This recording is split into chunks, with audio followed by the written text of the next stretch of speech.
Senator MacSharry. Thanks very much, Ciarán.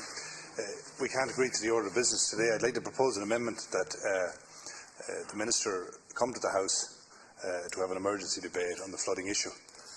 As we know, Leader, forecast is again very, very bad for this evening for counties Clare, Kerry, all the counties in Connacht, Donegal and indeed other parts of the country.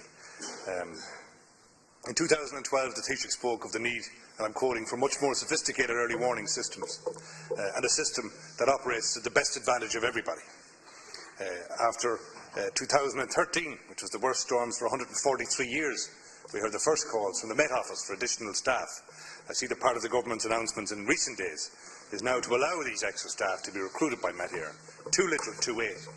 14.5 million of the flood relief schemes for this year alone remain unspent.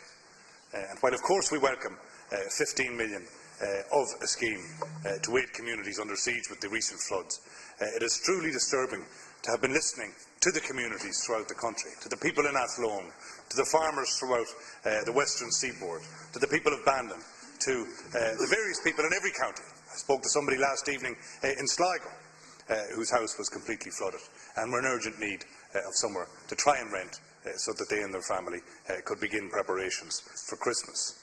We're not ready for this.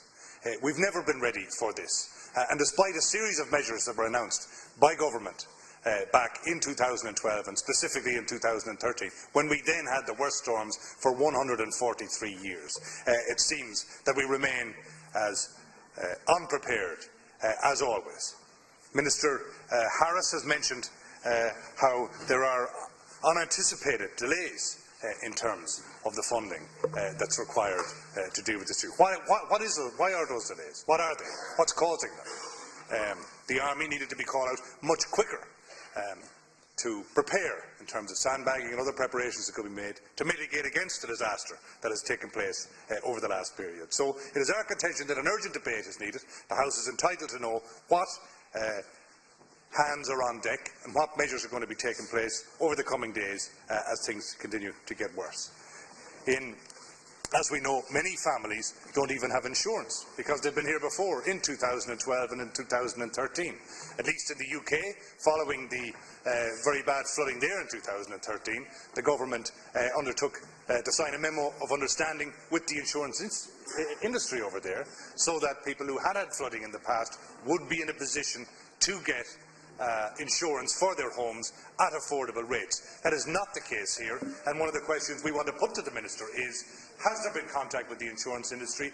Is there a scheme being prepared so that families can have this kind of protection into the future? But we will be pushing this to the vote, Leader, and I hope that you will be in a position to provide the Minister to us so that he could assure us what is taking place to mitigate against what is already a disaster, but sadly that may well get worse if the forecast comes through that is outlined. Thank you. Senator Batchik.